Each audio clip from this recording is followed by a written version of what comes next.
Welcome everybody to another video of Dead by Trash Can. My name is Cubeproductions. Today we're using Skull Merchant, as always, using an actually meta build, using good perks so we can actually win the game. The first perk we're using is actually a perk that some people in my comment section say is terrible, but I love it, called Dissolution. Basically, after we enter a survivor by any means, the survivor, after 3 seconds, the perk will activate for 20 seconds. If a survivor blocks a pallet in our terror radius, or fast blocks a pallet in our terror radius, the entity will break it automatically.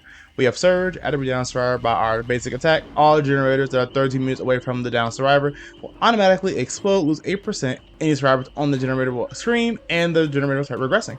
We have Grim Embrace, after we hook a survivor for the first time, and then move move away from the hook. Every single gen will automatically be blocked for 10 seconds, but if we hook all 4 survivors for the first time, then every gen is blocked for 40 seconds, and we can see the aura of the obsession for 5 seconds. And then lastly, of course, we have the most important perk in the entire build, Torment Creek Pain Resonance. We all know what this perk does, but I'll explain very briefly. Basically, we hook a survivor for the first time on a score trick, the gen with the most progress loses 20% and starts progressing. Very simple. We have an ultrasonic speaker, making so that way we can hit survivors more often with our drones by decreasing their scan immunity by 10%. And then lastly, we have, of course, a really useful add-on called Loose Screw. If a survivor will be injured by a claw trap, they automatically become exhausted for 6 seconds, which pairs well with Dissolution. That way they can't Dissolution and then live off pallets and get free distance. Well, if you enjoyed the video, make sure you like, comment, and subscribe. I read every single comment, and I also love reading those comments, so make sure you leave them. And also make sure you join the Discord server. Link will be in the description, where a place you can chat and talk to me and everyone else in the Discord server. Speaking of the Discord server, I'm putting it on the screen right now actually. The reason why I made this build was because of this comment I put, and also because of another reason that I'll explain when we continue with the games. But anyway, let's get straight to the game so I can show you how great meta Skull Merchant is and why I decided to use this build. Okay, playing on Greenville Square, literally a perfect map for Skull Merchant, because if you've not seen my channel before, let me teach you a secret tech on how to play this map. Basically, there's one gen in the main building behind us inside the theater, and there's another gen literally all the way to our front of us near the square area. Never go towards the 2 gens and protect the gens in the middle, the 5 gens, and you basically win the game because they're so close to each other. It's really difficult for survivors to actually do these gens. But of course, the caveat is the fact there's 85 billion pallets here, so yes. I'm a mind game. She's gonna get tripped, and I get slice her throat. Oh, technically her back. But the reason why I made this video, by the way, like I said before, I posted that thing in the Discord server where I basically said, I don't know why, but it feels like my games lately have been really sweaty. Well, or not really sweaty, but been like gen rushed. And out here, this girl comes to the pallet, but because I have Dissolution, she's going to not be able to vault the pallet, so she's gonna run for her life. But because of the fact that I'm Skull Merchant, I'm going to catch her, slice her throat. Perfect. And then of course we have Surge, so I'm gonna hit that gen. I love Surge, by the way. Surge is so good sometimes. But the reason why I made this video is because basically before I had posted that comment in the Discord server. Excuse me. Almost burped, sorry. Before I posted that comment in the Discord server, I was playing like literally 4 different games with Skull Merchant. Or basically, let me get a hit on her. Or basically, I was trying to upload a video for y'all. Also, I'm a smart player. I'm gonna go back towards the generator, kind of about to complete it. And this girl's gonna definitely try and go back towards it and get it done. But I'm not gonna let her, so instead I'm gonna hit her. Look back around to make sure no one's on that gen, and I'm gonna chase after her. And hopefully I can get a quick down, but it's gonna probably not be quick, because this loop's actually really good if you know how to loop it. So let's see how well she does.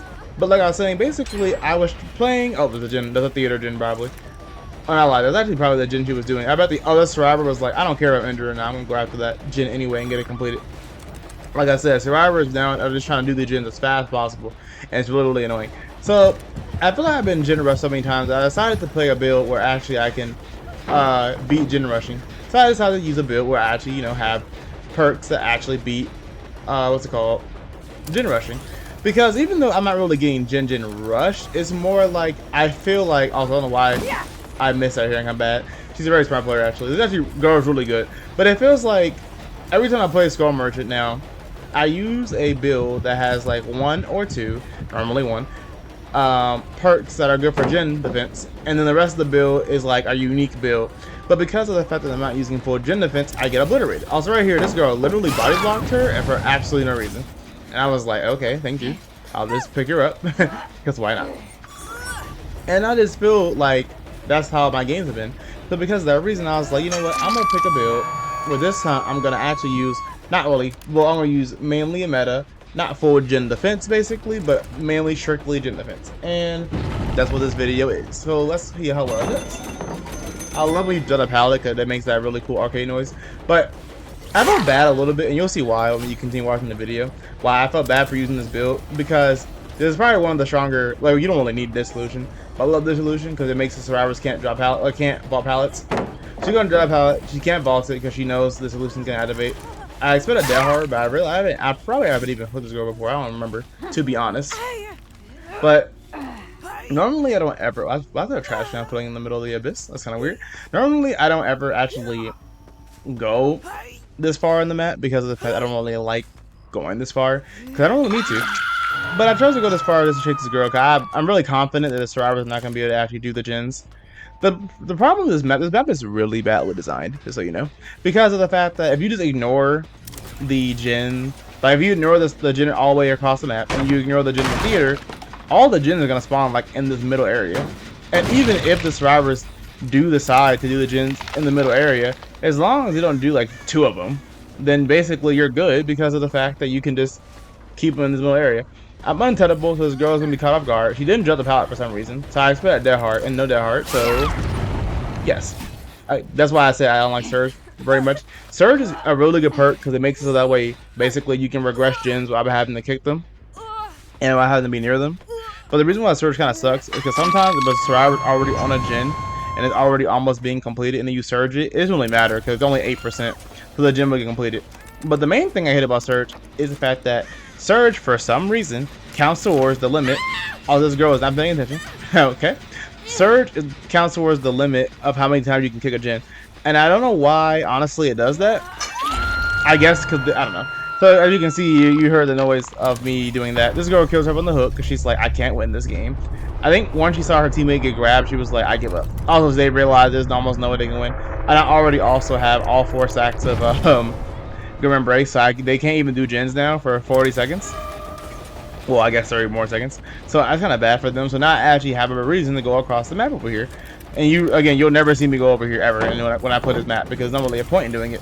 But because of the fact that the generators are being completed, or the generators are all blocked, I have the ability to do this now. So I should be able to hit this girl before she makes the pallet right in front of her. Hopefully, let's slice her throat. Mission accomplished. But then I realized something. Grand Break is gonna end. I bet that survivor's still in that gen. Let's go after her. And I become untenable. And she just dies. Because I realized she just gave up and she's like, I give up.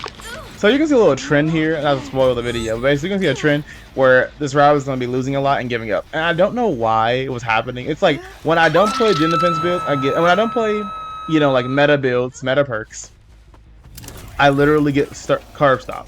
And it's not because of the fact that, oh, I'm not using I'm not using the meta perks, and the survivors are. It's because of the fact that I literally am just the most unlucky player on the planet.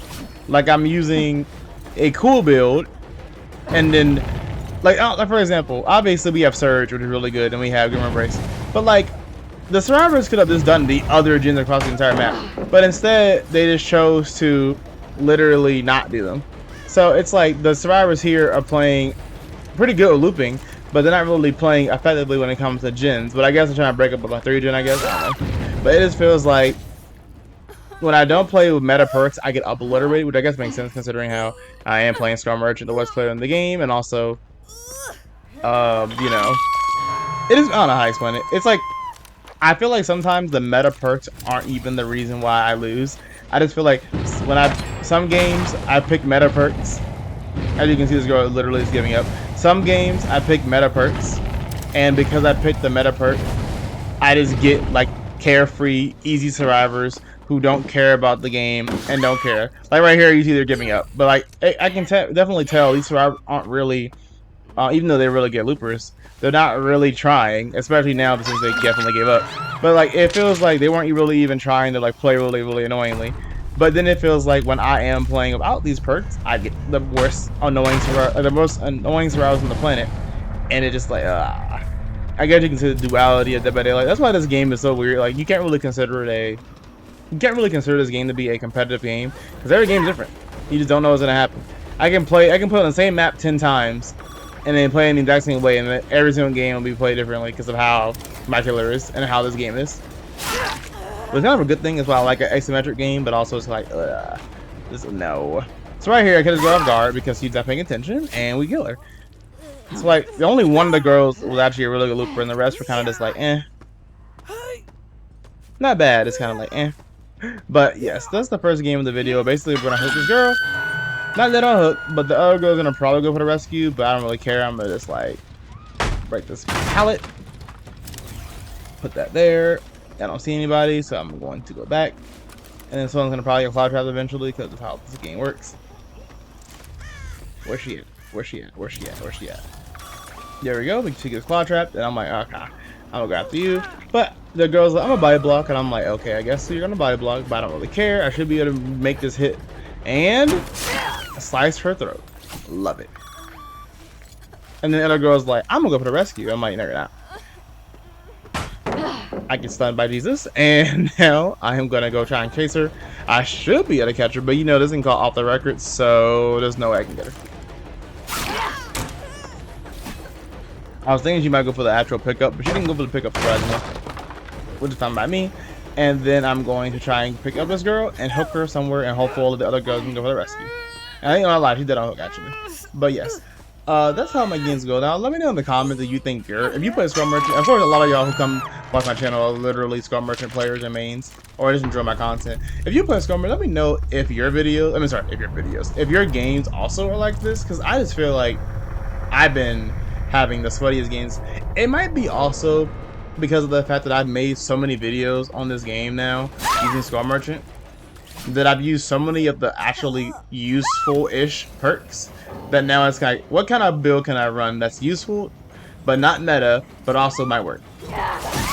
A murder, by the way. And I don't know, maybe that's the reason why I'm struggling so much. I'm trying to make a unique build that's not overpowered, but also it's different, but also it's fun, and I just don't think it's possible that I've made so many videos, but I'm gonna keep trying, of course, and never give up.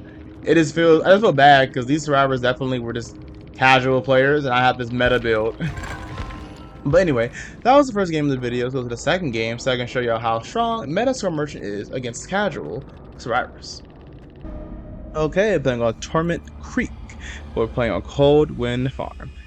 So, like I was mentioning earlier, I don't would say I'm a pro player, but well, I'm definitely not a pro player. But what I mean is, like, I am P100 Skull Merchant now. I know exactly what I'm doing with Skull Merchant. And the gist of what I've learned, I kind of want to make a video just talking about the experience I've learned from Skull Merchant. Now that I've played her and I have her P100, and like the journey. But I don't want to make a video on it yet because of the fact that, again, they're trading Skull Merchant again. So I feel like making a video on it would be kind of obsolete when they're going to change Skull Merchant another time, and it's just like, well, I hit this girl and she's gonna make it to literally no pallet. But keep in mind, there are 2 survivors in this game with flashlights. So because of this reason, I definitely saw somebody over here. I should be able to get the hit, but he actually is moving pretty fast. I missed. So because of the fact I know he has a flashlight, I'm gonna try and make sure he is nowhere near me when he's doing the flashlight save. So I'm gonna try and move this drone right here. That way he gets claw trapped. Move it back a little further. He gets clan one more time. Put this drone right here. Now he should get claw trapped very soon. There it is. Beat buff. And now he's gonna drop the pallet, or he's gonna try and just run away. There we go. Now he's run away. I'm gonna pick up this girl because he's so far away, and also he's hindered, so there's no way he can get me. He almost gets the flashlight save actually, because flashlight go pretty far, but he didn't get the flashlight save, luckily. Now, no, this girl has boil over. I hate boil over, by the way. It's the most annoying perk ever when I play Skull Merchant. Not because of the fact that it's an annoying perk itself. You know, it is pretty annoying in builds where you purposely use it on maps, like the Bully Squad maps. Like, oh my gosh, that's annoying. But other than that, it's not that bad because of the fact that the game, of course, it's not that annoying. Oh, he has a chamber of lights, now I move slower. But the main issue I have with the perk is the fact that I try and move, and the game will like move into towards that tree, become one with the tree, and it's so annoying. So because of the fact that I knew he was gonna fake the window, so because of that reason, I faked going towards the other side just to turn back around, and then he had nowhere he could go. And I heard a flashlight. I was like, what the world? And this guy is already injured by my claw trap. Now I want you to understand this weird play, which is why I say I'm playing against casual survivors, or just bad. So obviously I have a radar. I can see exactly where he is. First, I know he's above me. Secondly, I can hear him. Third thing, I can see him. And again, I have a radar. I know exactly where he is. So I don't know why he thought I'm gonna just try and, you know, do this. So now these survivors are both gonna be in the basement. One's dying on the hook because he's like, I realize that I can't win And then I hear the Kate, and I'm like, what is the Kate doing? Why is everyone just in this one spot doing absolutely nothing? So I was like, well, I guess I'll kill Kate. And that's what I'm talking about when I say these survivors are either casuals or they just literally are like, I don't know. But like I said before, I'm not even using a meta. Like I didn't do anything with my meta perk. I hooked two people. Sorry, I hooked two different people.